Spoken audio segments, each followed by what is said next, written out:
على سيدنا محمد وآله الطاهرين.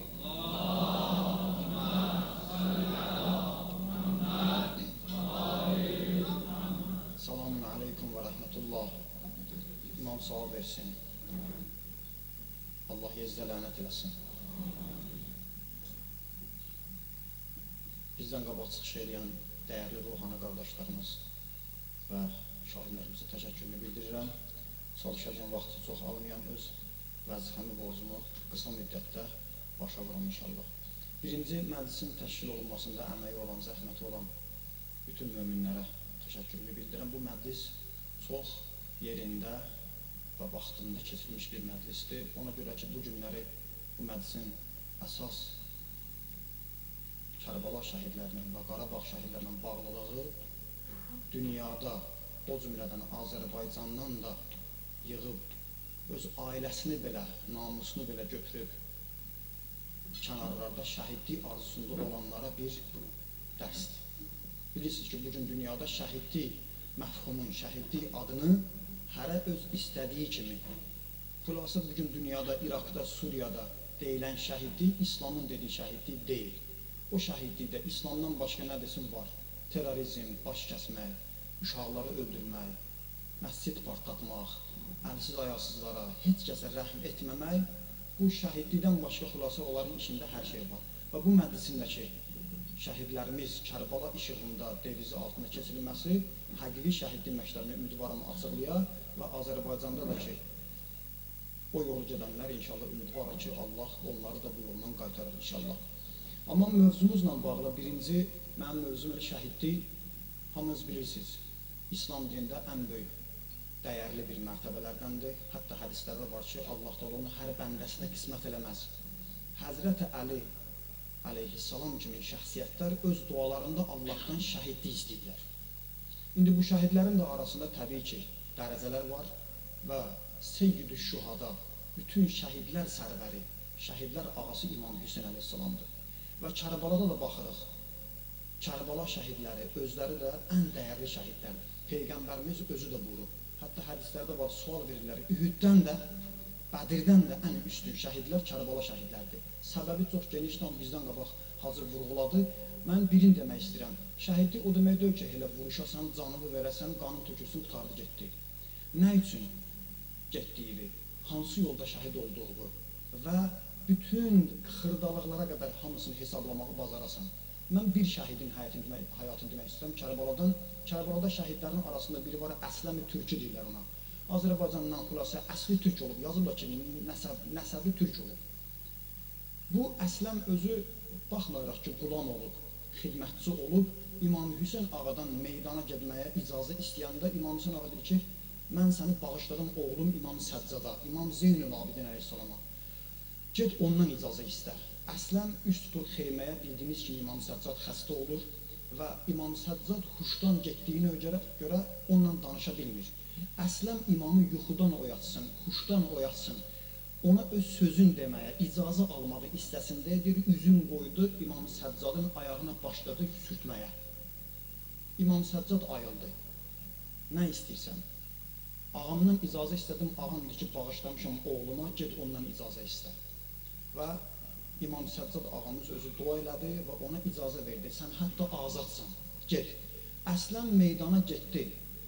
Bilirsiniz, meydanda şəhid oldu, sonda taqətdən düşdü. Şəhid olanda başı üstə İmam Hüseyin əleyhissalam gəldi. Və İmam Hüseyin ağamız başı üstə gələndə hər şəhidlə etmədiyin müxtəlif şəhidlərlə hər cür bir epizodlar var. Amma onu İmam Hüseyin mən oxuduğuma əsasən onun elədi. Üzün qoydu Əsləmin üzünə, Əsləmin gözünü açdı və bu cümləni dedi, mən hara Peyğəmbər balası üzün mənim üzümə qoymaq hara. Bu ədəb, bu hörmət İmam Səccadı yuxudan ayılanda öz üzünü, bədəninin ən üstün üzvünü imamın ayağına qoymaq, sonda İmam Hüseynin üzünü onun üzünə qoymağa səbəb oldu. Allaha rəhmət olsun bütün şəhidlərimizə. Bu ədəb, bu şəhidliyi seçim bilir, mən ədəblə hansı yolu seçirəm və kimin ardıcı gedirəm. Bu günlər dünyada çox adı şəhid qoyanlar kimin yolda getdiyini bilmirlər. Güya şəhid gedirlər, güya. Amma həqiqətdə bilirsiniz, hegemon dövlətlərin, dünyanın diktator dövlətlərin qan içən cinayətkar dövlətlərinin qurduğu oyunların qurbanı olurlar. Birinci mövzumuz, mənim mövzum buydu ki, həqiqi şəhidliyi doğrudan da öyrənmək istəyirsə, onun açıq-aşkar bariz nümunəsi Kərbəladadır. İkinci mövzum Azərbaycanda olan şəhidlərlə bağlıdır. Təbii ki, şəhidlərimiz hamısı eyni dərəcədə olmayıblar. Amma unutmayaq ki, bizim Qarabağ şəhidlərinin arasında da həyatlarına biz diqqətlə baxsaq, bunu açıq-aşkar görürük ki, onların çoxu həqiqətən də o şəhidliyə olan arzusundan ən aşağısı vətən sevgisi ki, qayıdır elə o şəhidlik məktəbinə, onun üçün bu yol seçdilər. Məsələn, mən Lənkəranlı olaraq demirəm, Lənkəranın özündən bir şəhid var, şəhid Yalçın. Allah rəhmət eləsin ona da bütün şəhidlərimizə. Əvvəlcə gedir İmam Rızaya, Məşədi ziyarət edir, Məşəddən qayıdır, hamısının halallaşır, ondan sonra üst tutur cəbhəyə. Çoxları onun fikrindən döndərə bilmir. Yaxud da ki, son hacı misal vurdu Seyd Mübariz, Allah rəhmət eləsin ona. Seyd Mübarizin vəsiyyətnaması, düzdür, vəsiyyətnamasında Peyğəmbərin adını çəkir. Amma bilir ki, Kərbəla məktəbi elə Peyğəmbərin məktəbidir. Peyğəmbər vurur, mən Hüseyndən, Hüseyn də məndəndir. Peyğəmbər özü vurur, mənim niyyətim Kərbəla şəhidlərinin, İmam Hüseyn silahdaşların yoludur, hədisdə var. Siz baxın, Peyğəmbərimizin adına yazdığı vəsiyyətnamə ki var, mən cəddin Peyğəmbərlə görüşməyə gedirəm, sevgili olaraq bunu eləməliyəm, bu ondan xəbər verir ki, doğrudan da Qarabağda olan şəhidlərimiz öz seçimini Kərbəla məktəbinə ediblər. Nəsə birini öldürməklə, ziyan vurmaqla, hətta mən bir şəhidin həyatını oxudum ki, üzr istəyirəm ifadəm öyle böylərdən, erməni hərbçilərin birinin 2 qızını əsir tutur, namusun əsir tutur. Naxçıvanda olan hadisədir. O özü nə qədər ona təkid eləyirlər, bir namus söhbətində başqa söhbət ola bilməz. Heç bir əskərə icazə vermir ki, erməni də olsa onun namusuna əl uzatsınlar. 2 erməni qızını qoruyur, sonda Azərbaycanları dəyişməyə razı olur. Hətta ermənilər pul göndərir, bizi pul lazımdır. Bizim əskərlərimizi qaytarın, biz də verək.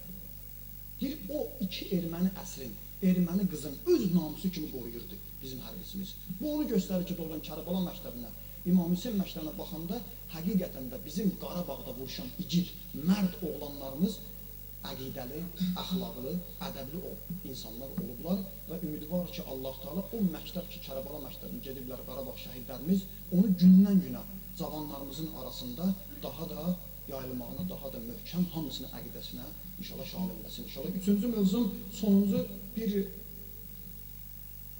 Yəni, bu günləri sual verirlər, bizdən qabaqda toxundular ki, bəs bəziləri Azərbaycanda heç adını çəkmək istəmir. Etiraz edirlər, bu əzadarlıq nəyə lazımdır, nə bilim, bu sinə vurmaq nəyə lazımdır? Bir sözümüz var. Əgər bu günləri Hindistan kimi bir ölkənin İngilis müstəmləkəsindən qurtulmağında Kərbəla məktəbinin İmam Hüseyn rolu olubsa, açıq-aşkar bizim də Qarabağ torpaqlarımızın azad olmasında Kərbəla məktəbinin böyük rolu olar. Nə oldu? Hindistanlılar bu məktəbdən istifadə edə bilirlər, amma biz bunu bacarmayaq. Ona görə bizim yeganə yolumuz torpaqlarımızın işğaldan azad olunmağında, o cümlədən də bütün başqa problemlərimizin həll olunmasında yeganə yolumuz Kərbəla məktəbidir.